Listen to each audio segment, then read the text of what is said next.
So the strategy of the enemy is to make you kill the vision yourself. It's called self-sabotage. See, some of y'all be blaming stuff on the devil. It ain't the devil, it's you. You self-sabotaging your own self because you got a lot of folly, a lot of foolishness, unteachable. Folly will kill the vision. A carnal Christian will kill the vision. Mixture. So you got mad because God wasn't moving fast enough. So then you just decide to go to the fair, to the witchcraft worker, to see if they're going to give you a vision. Why don't you pray over my card for me? Don't know you just made an agreement. And now you done loose something over that business that nothing but God could kill. Oh, my people are destroyed for a lack of knowledge. You go to the giver who gave you the vision, who gave you the dream. Remember the impartation. Remember, go hang out with prophetic people to teach you how to get downloads, how to get revelation, how to be able to get open visions that the Lord will get. The Lord will show you where the building is. He'll show you the timing. See, whoever you hang out with, that tell me who you are. Well, but prophetess, you know, it's my sister Ann. Ann, what are you saying? She jealous of you anyway. And really, she's not really jealous of you. She's jealous of your mind that the Lord God gave you.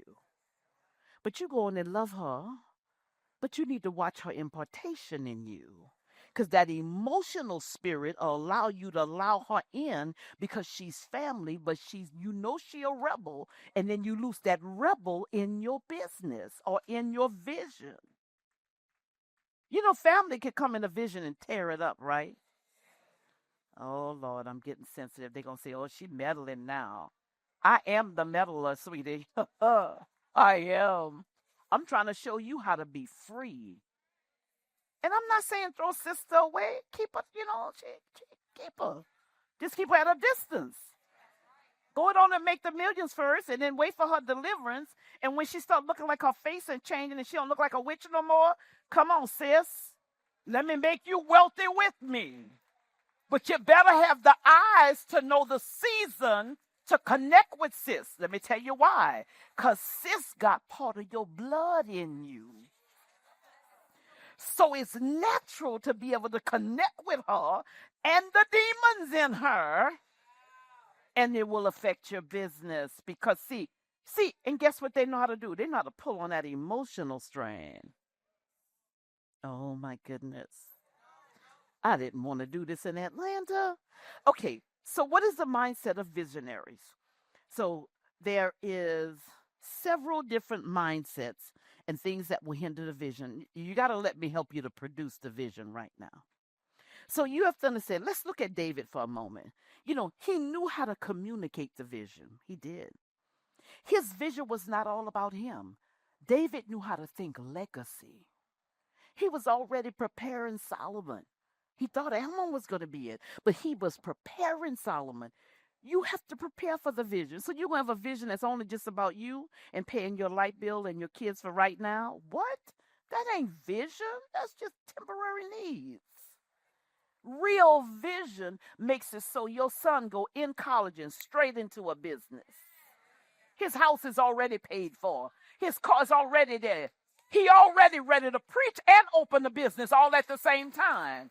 That's true legacy. But I got to tell you about Georgia. I have met some beautiful people here.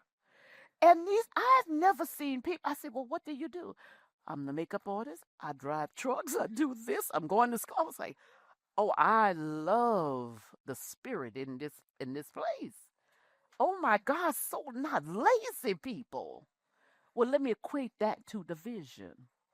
See, when vision is on the inside of you, you better go prepare yourself. Well, prophet, what do I do if God put my vision on hold? Go to school, get some certification, go train yourself, go ahead on and get in some seminars and learn some deeper things about God. Go ahead on and prepare to write the book about all your mistakes. Uh-huh. Well, wait, prophet, I got to tell that too. Yes, that's a part of the vision. Yeah, that's the part that you don't want to tell anybody, but that part is necessary. You know, David understood the vastness of the vision and the power of legacy. Now, everybody in here that's got a vision that you believe God has given you, do you understand the vastness of it? Or let me tell you this, I did not. I just knew that God told me I was anointed for abused people, to bring family people together, to deal with deliverance, and to bring wounds from marriages and family. That's what He told me. That's all I wanted to do. I had no clue it would move. I was just like, okay, and let me write a few books. That'd be great. There's a vastness in the vision that you haven't grasped yet. So God cannot fully give you the fullness of the vision. So you might say, well, wait, prophet, what you mean? I'm just trying to make sure my kids is good right now. No, no, no, no, no. It's greater than that. So today I decree and declare that you will expand the vision. Oh, God, open their minds and cause them to expand the vision inside of them. You might be wondering why the Lord's not giving it to you. You know why? Because you're looking at that little itty bitty building that you could actually buy right now. But the Lord is trying to say multi. Yandididaboshi. He said multi. I was bought a house, building a house. I'm like, great. I'm gonna give the ministry half the money I made, and we going to buy a building in Louisiana. I am everywhere but in Louisiana. I was off again. I'm just like, what is it? He said, because it's bigger. It's bigger than you, Miranda. So I'm saying to you, it's bigger than you. It's bigger than you. See, the money you got now, that's just down payment. That ain't even it. That ain't the real money. You got to call forth the real money. But the Lord wants to make sure that your heart is not tainted and that the spirit of greed does not reside in you, so He could trust you to give you the real thing. Oh my God. Come on, let's just say, Lord, trust me. Trust me, Lord. Oh my God. I remember there was a day the Lord gave me a blessing, 250,000 out. But I did not have wisdom. I could not see the people that were around me. Oh, yeah. I cried for like 7 years and say, Lord, trust me again. Trust me again, Lord. I said, God, I didn't see. Please trust me again. That was quite a school that I will never forget. Do you know what? That's what made me so structured. Oh, yeah, you're not going to work for me without a confidentiality agreement. I don't know. Your mama, I don't care who you are. It don't matter. You know why? Because there's principles, guidelines, and the way that God does business. And if you keep doing business with the Z, the vision will not come forth. Do you understand? It will not come forth. People draw to leaders that have discipline, dignity, and integrity. If you don't have that, listen to what you're saying. You say the Lord called you to the nation. You say you got a word to the nation that you know God's going to open up that door, give you that opportunity. Tell me why you're going to say that if you don't have structure, integrity, discipline, if you don't have these things, why do you think you stand up and talk and you just think people are supposed to listen to you and come and join you? Tell me why. Why? No. You got to ask the Lord to go into the inner crevices of your life and align yourself for the vision. Then the authority and the power that you have to say, vision, come forth, will work for you. I believe that the Lord has anointed me to cast out demons. I believe the Lord has anointed me to teach people to go into intimacy. I fully believe that. I believe the Lord has anointed me to show people how to restore their marriage in the kingdom. Don't know how I know any of them. I just know that's what's laid on me and that's what follows me. That's what comes to my plate. But guess what? What if I don't do my part? God can't do his part. So some of y'all are upset at God. You need to repent right now. Yeah, you blaming God. God didn't hear me. He's not listening to me. Well, why? Because you eat all them hamburgers and you refuse to fast? No, baby. Some of them things just gonna come by nothing but fasting. prophetess, they stole my land, they stole my this. Prophetess, you just don't understand what they did. You just not understanding. Oh, I fully understand, but what I want to know, well, what was your part in it? Come on, let's talk. David understood the vastness and he understood legacy. I need you to apply those two principles. Your daughters and your sons should have it set up for them. I believe that I am setting up for my daughter. I do believe that. And those that are around her and those that are part of the ministry. I believe my mentees will be able to stand on my shoulder and go higher. They won't have to peel from the ground because, see, they're going to stand on what I've built because I've built it in the spirit. I've built it in the financial realm. I've built it in wisdom.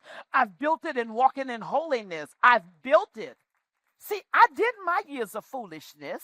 See, but now they can stand on my wisdom and they won't have to struggle. Ooh, does anybody hear what I'm saying? Some of y'all parents has never done that for you. But God says he's with you today. He is with you today. But you got to get the recklessness out of your life. Why you gonna want me to? Why would I come follow you with all that craziness in your life? Every week there's a new baby mama. What? Why would I follow you? Do I believe you're anointed? Yes. I believe you're called? Absolutely. Just no integrity with it and you're not done yet. Been there, done that.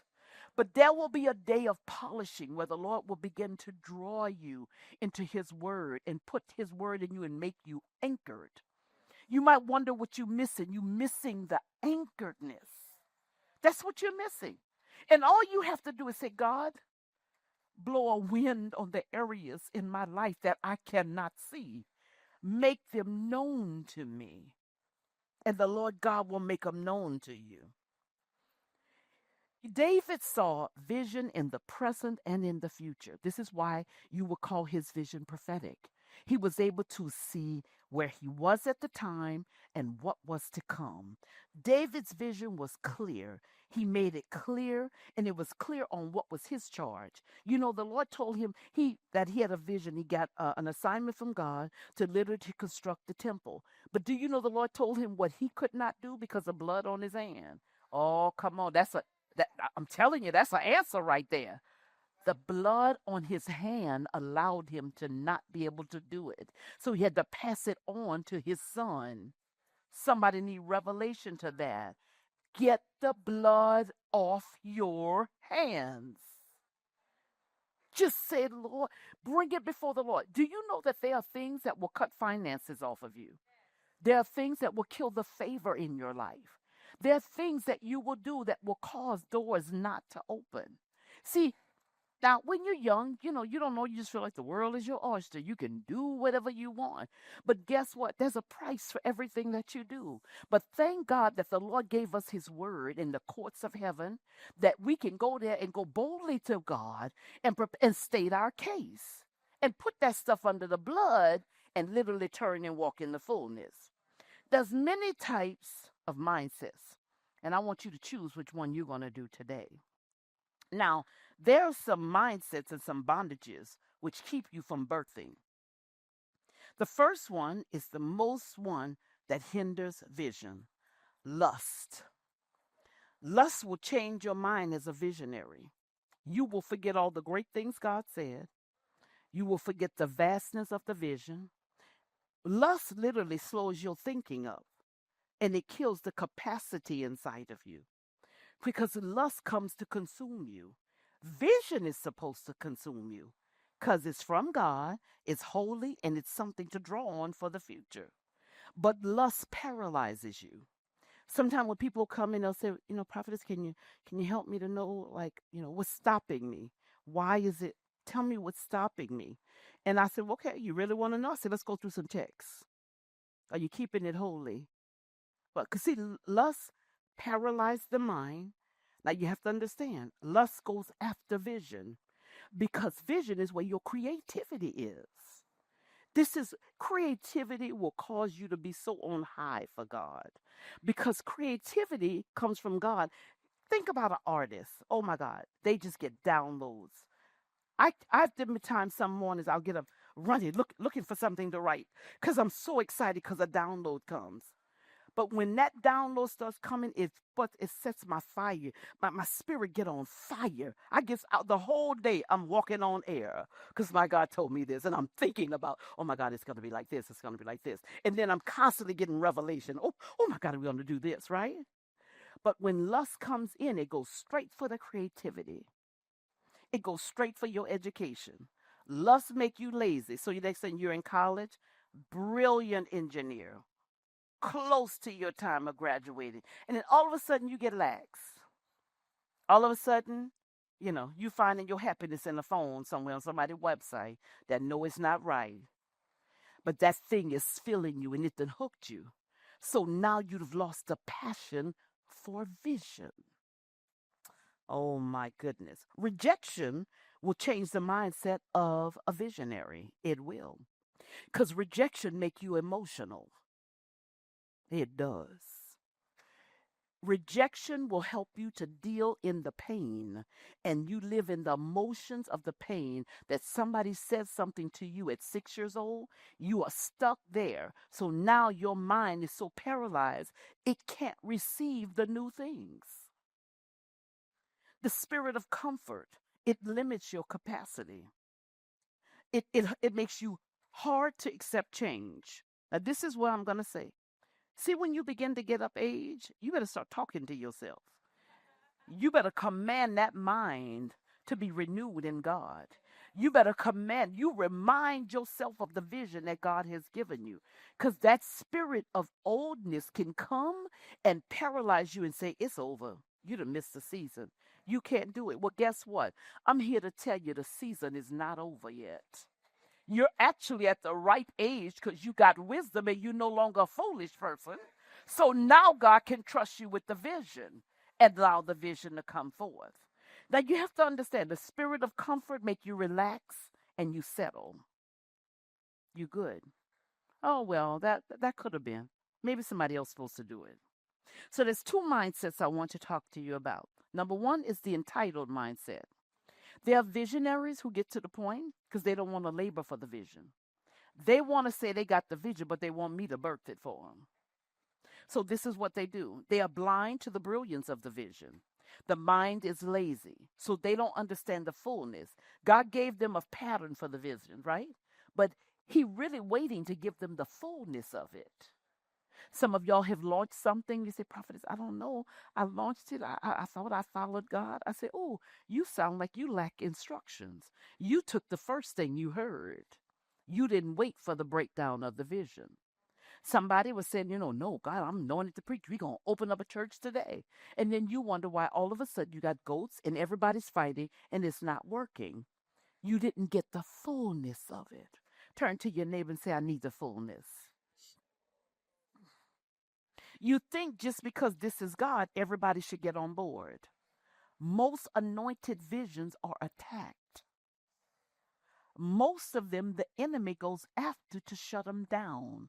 Because the more greater the vision is, the more the demon gets upset because you're going to shake his foundation. Oh my God. You believe in forcing others to develop your vision, baby. So you have authority and you think you're going to just hire everybody, whether y'all just do what I say do, right? No, a real vision like that, you don't have to force anybody to do anything. No. Following the path of others. When you're too lazy to be able to pray that thing through in the spirit and go in on and fast and pray. So what you're going to do is grab somebody else's vision and just grab a hold to it. Uh-huh. Next one is entitled to the success of others. Well, my daddy did that. I'm waiting on my daddy to die so I can get his money. Then I'm going to open up my business and do my vision. Really? So you waiting on dad money? Seriously? If God gave that vision, he will give it. He will fulfill it. He will send the people. He will anoint you for it. He'll open up the pathways. And if you saw the vision of you standing before the nation, baby, you just walk through those doors with those clean hands. And there will be a day that there will be a phone call. And that phone call will open up the doors for you. My God. Or you might be entitled. You're entitled. You feel like, well, I'm the oldest son, so they're going to give it to me. Well, I think you need to go visit David's house. Go visit David's house and see what happened in his house. But oh, I'm the oldest son. My mom gonna do it for me. I'm the oldest son. They gotta give it to me, right? Uh-huh. A person who is entitled, they have no defined purpose. They just live. They just live. Well, I'm saying to you today, if you're just living, that's a problem for me. That is a problem because God's got greatness inside of you. You just got to tap into it. You got to tap into it. You might say, but prophetess, you not live foolishness so much so long. That was then. Step in the new today, baby. Today is a new day. Today you hear wisdom. Today revelation comes to you. Go on and grab it and start new. See, y'all listen to me. I'd be inside. I'd be repenting and tearing down walls and while I'd be listening, I'd be devising the plan. The plan will be coming. You know why? Because see, you under revelation knowledge right now. I promise you the visions are dropping in your belly. Oh, yes, they'll drop it in your belly. Oh, I know in the beginning of the message, I know you went through, okay, I did this wrong, did that wrong. I know you're counting the fingers. You're going, yep, that was me. That was me. But you got no more fingers now. But guess what? This is the part. Start anew. Start anew. See, some of y'all got this glorified vision inside of you, but some of you all just need to tell your story. Maybe your story is the answer to your deliverance. Uh-huh. Okay. No reverence for time. There's no way you can tell me that you are visionary and you have no reverence for time. See somebody that's late all the time, don't have a sensitive, oh, I'll pay it whenever. Oh, oh, I'll pay you back. Oh, I didn't know you meant this week. No, you ghost from them because they have no reverence for time. True visionaries have an understanding of the spiritual sign of timing. Timing is a very spiritual thing. See what you didn't do at 21?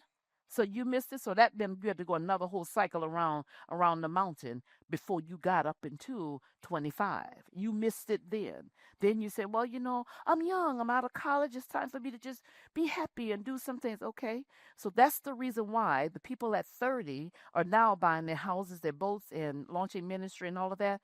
And you're just starting because, see, you took that 21 and that 25 and you missed it. Now you need to ask the Lord to give you recompense and bring it back. How many of you all have poured into your children? Have you spoke life over your children? Have you pushed them in areas to develop them? Do you know when you see your children, each of you should be able to look at your children individually? Oh, yeah. I knew my children who I could trust. I knew who was going to be the entrepreneur. I knew who was going to be the whiner. And I knew the one that wasn't going to wait on none of us. He was going to end up there before all of us. A mother know their children, right? We just know our children. Well, what about what God say? God knows you as well. So what did he tell you? What about vision stealers? Are you a vision stealer? Because the one that's entitled, they're a vision stealer. They are. They will steal other people's vision, clone it, and call it theirs and expect the blessing because they're too lazy. So, what they do is they just copy what other people do. But I believe that we could be world shakers and champions. So, the last one is going to be your mind is absorbed with who owes you. A person that the spirit of entitlement on them literally will think constantly, you owe me this. This one should do this for me. A true anointed visionary, they don't care about none of that. So let's talk about a champion. Well, let me go over this crippled mindset first. So the crippled mindset is mostly like the Hamans. In every vision, you're going to have a Haman. I don't know one that doesn't. Everybody tell me about their vision. I go, did you meet your Haman yet? They be like, yeah, we went through that season. Everybody does. The Hamans are the ones that create a crippled mindset in this visionary. You're you are led by vengeance. All you remember is what everybody's done you. You literally birth out of vision. Your motive is out of vision. You run faster than everybody because literally because you those vengeance. Next, your mindset is crippled. I got 15 minutes I'm working it. Crippled, right? Your mindset is crippled because you mad because daddy gave the land to the big brother. Oh yeah. You mad because you didn't have that opportunity. But when the spirit of vision is on the inside of you, you don't need nobody to do nothing for you. So let me say this to you. I decree and declare to you today that you will stand firm in God, that you will know Him in the fullness. You don't need no man to open up a door. If God chooses to use one, it's great, but make sure that you birth that anointing in you first. And then you can be able to walk on high and be able to birth. And I decree and declare that vision stirs up in you today. Mm. Oh my God. And the mindsets that was locked up shall come free today in Jesus' wonderful name. Now we're getting ready to activate vision on the inside. How we going to do it in this room? I have no clue. You got a plan? Y'all, you better get a plan because I'm going to touch everybody in this room. We activating vision. Turn to your neighbor and say, she going to activate our visions. And let me tell you how I'm qualified to do it because I went through the pain. I'm a wise woman. What is a wise woman? A wise woman is someone who went through hell and back, right? But they lived to the point to be able to learn the wisdom and now teach it. I know y'all didn't think that's a wise woman. Oh yeah. Yeah, yeah, yeah. So the Hamans has a jealous heart. Their motive is always finding out about the jealous heart. They have a jealous heart, so they always think everybody else got a jealous heart. They live for the day of, what they can get. Who's going to do this for me? Who's doing this? Oh, this one's doing this. You don't have to live that. They live for mediocre. They do. They measure themselves by others. They kill off their competitors to be on top. Now that's a Haman straight up. I can't beat you, so I'm going to kill you. I'm going to go after your seed so I could distract you so I could get on top. Ooh, that's a spirit of Haman. Vision killers by nature. Literally, the nature of that person is to kill other people's vision. Next, the cycle of altars are in effect. See, whenever you got somebody that is like got a crippled mindset, there's a demonic altar set up against that person. So let me talk to you about visionary and enemies coming after your vision. See, this is the reason why you got to walk it right. This is the reason why that word got to be your guide. This is the reason why you got to make sure that you stay in step. I want you all to go back and look at part one of this vision because I gave my foundation in the beginning of that. Go back to part one and then come back to this one. Those of you that are online as well.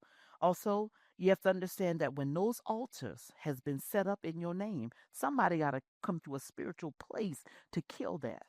Now you might say, well, prophet, why would somebody want to kill the vision in me? Because they didn't like your mama. Or they didn't like your daddy and your mama together because your daddy was wonderful to your mom and built her a house. And Miss Lula down the street was upset. So she came against your mama. And then you don't understand that what she tried to do is curse you because you were the seed of your mother. See, some people say, oh, prophetess, that's just a little bit too much to believe. No, that's just because you're not spiritual, baby, and you don't know your word. The Bible says, suffer a witch not to live. So what you going to do with that one? So when you think, why would he put that in there? Why? Tell me why. When their altars have been set up against you. A few weeks ago, I ministered on demonic altars. Please go back and listen to it because demons come after the vision in your life and they do it through altars. You might think, how could somebody be so evil to be jealous of my mom and my dad to curse, to try to come after the success of the children? Oh, you don't know. You don't understand the wicked side of this. You just don't understand. You need to understand that when Lucifer got kicked out, you need to understand the strategies. See, he's not like God. He can't be all over. So he got little Trojans or little setups of witches and imps in every other state that they can hook up together to try to launch stuff.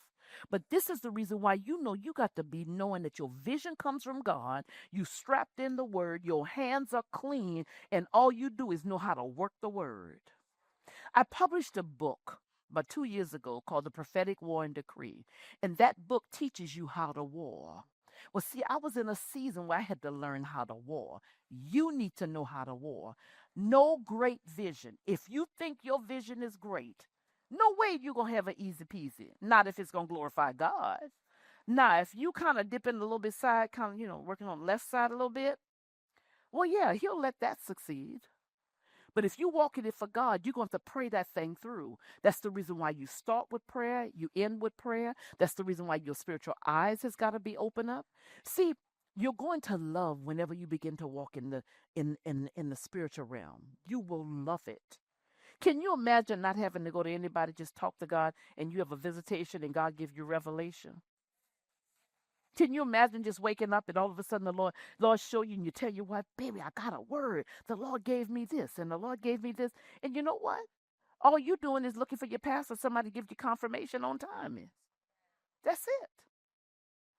Do you know God wants to be that close to you? He does. But now let's end with the champion. The champion mindset is the one that's getting ready to go on and launch for God. So what is the supernatural champion mindset? A champion will position themselves and seek revelatory knowledge through worship. When you worship, revelation comes. When you worship, you position yourself to hear from God. Yes, you position yourself to get downloads. When I say download, that's when you wake up one day and, oh my God, in the pit of your belly, you know what to do.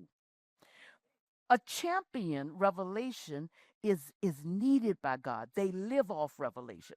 When you begin to walk in the prophetic, you will begin to live to hear God. See, some of you all, you think business is one thing, this is something else. Well, guess what? That's not really so. God is very much involved in what you do, where you go, and how you get. God is very much involved in that. He wants to know what you're doing. Can I go to this business meeting? What should I say in that? Should I accept this grant? Do I wait for this? Or do you have a partner, somebody's going? You have to wait for the flow of God. God is very much involved in that. This is the reason why a champion keeps their ears open. Let me tell you what a champion does. While you talking to them, they listen to God in this ear, and this ear, they're ciphering your word. See, a champion, they strap with all the supernatural gifts. So they know how to discern. They got wisdom. They got word of knowledge. Ooh, you talking to them, baby. You think you getting ready to pull a whammy on them, and they looking at you. Inside, and by the time, and they just smiling to you, right? And right after you finish, they say, God bless you. I pray your business work. And go on. See, a champion, they know trashy money. They won't touch trashy money. I don't need nothing fast. Anything fast comes down. Oh my goodness. Speak the vision with tunnel vision. See, it's going to be real important that you stay. So what did the Lord say? So if any one of you come and say, well, prophetess, I want to know about my vision. First thing I'm going to ask you, tell me the last thing the Lord said to you. Tell me the first vision that you saw. That's immediately. And you know what I'm going to tell you? Remember that. I tell people when they tell me they just got married, I say, how did the Lord confirm to you? Oh, the Lord did this and this. I said, you better remember it because you're going to need it when you go through that battle. It's time to release war on the enemy. Prophetic War and Decrees by Prophetess Miranda. Available now. Visit prophetessmiranda.com to order today.